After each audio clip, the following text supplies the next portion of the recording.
po sa inyong lahat. Ayan, kumusta na po kayo? Kung ako naman po ang tatanungin ninyo ay mabuti-buti naman na po tayo mula nung tayo ay nagpa-opera. Abangan nyo po yung buong kwento niyan regarding dyan sa opera na yan. Ano po. At saka yung mga gustong manghula kung ano yung ating pina-opera ay libre po kayong mag-comment dyan sa baba. Ayan. Anyway, wag po kayong mag-alala. Ako po ay nasa mabuting kalagayan.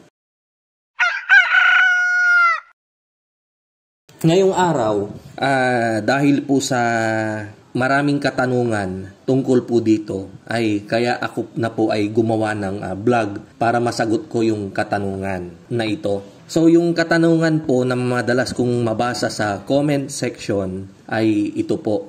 Tinatanong po nyo kung ano ba yung mga kinakailangang permit kapag tayo ay magpapatayo ng isang manukan. Kung tayo po ay magpapatayo ng isang manukan, titignan po natin kung anong category yung ating ipapatayo. Ito ba ay backyard? Ito ba ay semi-commercial? Or talagang ito ba ay commercial type talaga? Ayan. Kapag sinabi po kasing backyard, ito po yung konti lang. Yung from the word backyard, bakuran lang, ano? Diyan lang sa likod bahay ninyo, parang may mga alaalaga lang kayo na nandyan lang, libangan, and at the same time, kikita po tayo. Or meron na po tayong pagkukuhanan ng mga itlog na gagamitin natin sa araw-araw nating pamumuhay. So, ganyan lang po yung backyard. Nung ako po kasi ay nagpatayo ng poultry, ako po ay nagpunta sa DNR. Ang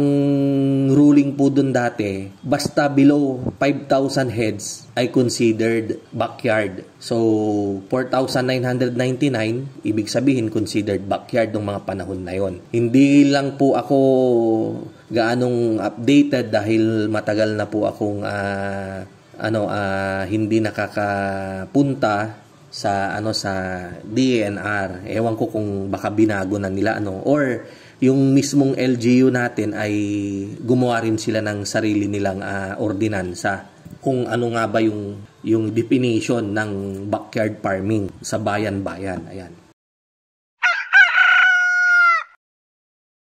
Kung ang mga alaga ninyo ay 96 heads, 192, 500, 1,000 heads, considered backyard po yan kung tutuusin. Dahil napakakonti lang naman po talaga niyan. Kung pakikinggan natin yung bilang na 1,000 heads, parang napakarami na. Pero kung titignan naman po natin yung space na pagtatayuan po natin yan ay napakaliit lang po. Parang 65 or 70 lang siya, square meters. Kasi 11 by paki-compute nyo na lang po. 11 feet ang lapad at 70 feet ang haba. So, i-convert nyo po yung 11 feet sa meters, yung 70 feet sa meters, and then i-multiply ninyo. Yan po lalabas yung square meter ng space na gagamitin po ninyo. Ayan, so considered na backyard po yan. Ang mga semi-commercial ay yung 5,000 plus. At ang commercial ay mga sabi na nating mga 10,000 plus. Ngayon, kung regarding naman kasi doon sa mga permit, ano ba yung mga kinakailangan natin? Number 1 na kukunin po natin dyan ay kukuha po tayo ng barangay resolution. Sa ating barangay, hihingi po tayo kay kapitan. Pag-uusapan po yan dyan sa barangay para sila ay magkakaroon ng session at kapag na-discuss yung mga do's and don'ts, di ba? May mga i-impose sila na mga kondisyones dyan sa barangay. Yan. And then kapag okay na, pipirmahan po nila yung barangay resolution. So, ang hihingin nyo pong unang-una dyan ay barangay resolution to construct a poultry farm, construct and operate.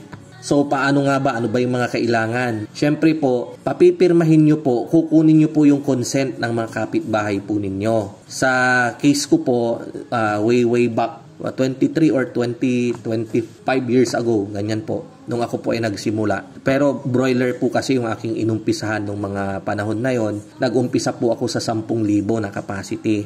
Number 1 ko pong sinecure ay kailangang malayo po siya sa kabahayan. Kasi po ang broiler ay talagang malangaw at maamoy yung kanyang ipot, lalo na kapag ito ay nabasa. Ayan, so sinicure ko po yon, tinayo ko po to sa gitna ng bukid. So nakikita nyo naman po yung sa intro natin, yan po yung farm ko, malayo po talaga sa kabahayan. Kumuha ako ng barangay resolution to construct and operate. Ngayon, nagpapirma po ako sa mga kapitbahay, malalayong kapitbahay na mga puro kamag-anak po naman. Inattach ko po yon dun sa barangay resolution. And then, pinag-usapan po namin, pumayag naman sila. So, na-issuean po ako ng barangay resolution to construct and operate.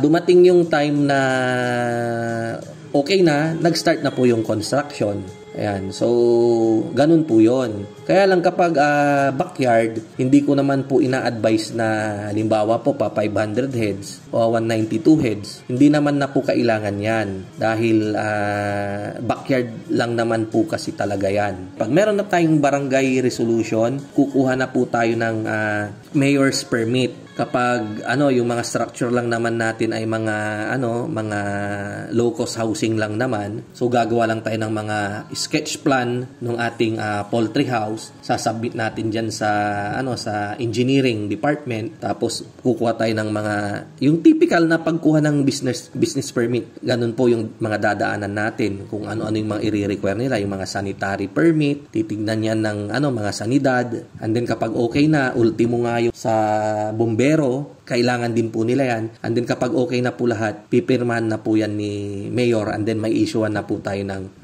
mayor's permit. And then minsan kapag commercial type po yung ating itatayo, kakailanganin din po nila yung ating environmental compliance certificate or yung tinatawag na ECC. Kukuha po tayo yan sa DENR. Ngayon, ang pagkuha ng DENR nung panahon na kumuha po ako ay nasa 4,000 pesos. Yan po yung babayaran natin dyan sa DENR. Yan po yung mga pag na-issuehan po tayo ng ECC, may mag-hire na naman tayo ng air pollution engineer, mga ganyan po. So marami pong proseso.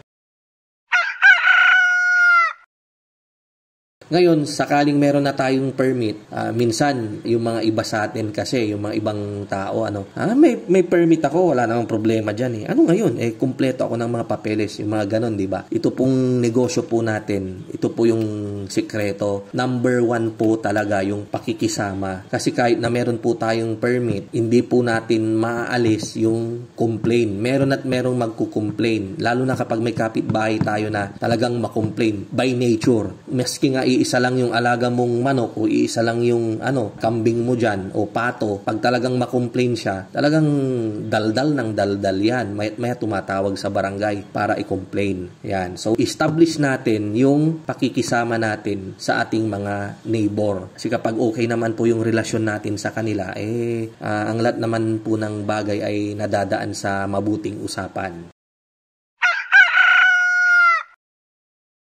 Ang tanong, kapag 96 heads ba kailangan kuhanan ng permit? Para sa akin po, hindi naman na kailangan. Although, syempre, yung gobyerno natin, ang gusto nila, kuhanan natin ng permit yan kasi sayang yung kikitain, di ba? Syempre, may buwis tayo dyan, di ba? Pero, kapag ganyan naman na maliliit, yung parang nga lang, yung 96 heads, di ba? Parang 12 by 12 feet lang yung kanilang kulungan. Parang isang kubo lang, di ba? Yung literal na nipahat, ganun lang kalaki yan. So, hindi naman na po kailangan kuhanan yan. As long as, ang paglalagyan nyo lang po nung inyong manukan ay wag nyo naman pong masyadong ididikit sa bahay ng inyong kapitbahay para wala naman po siyang masabi. Lalo na kapag bago pa lang kayong maglalagay, hindi rin nila alam yung sitwasyon ng inyong gagawin na paglalagay ng manukan dun sa inyong lugar. Kasi nga po, akala ng mga tao, basta pag narinig na poultry, pag narinig na manok, ang number 1 na impression nila is malangaw, mabaho, which is hindi naman po talaga. Pagdating po sa layers, itong alaga natin. Pero kung broiler po, yun, mag-a-agree po ako dyan na talagang super malangaw,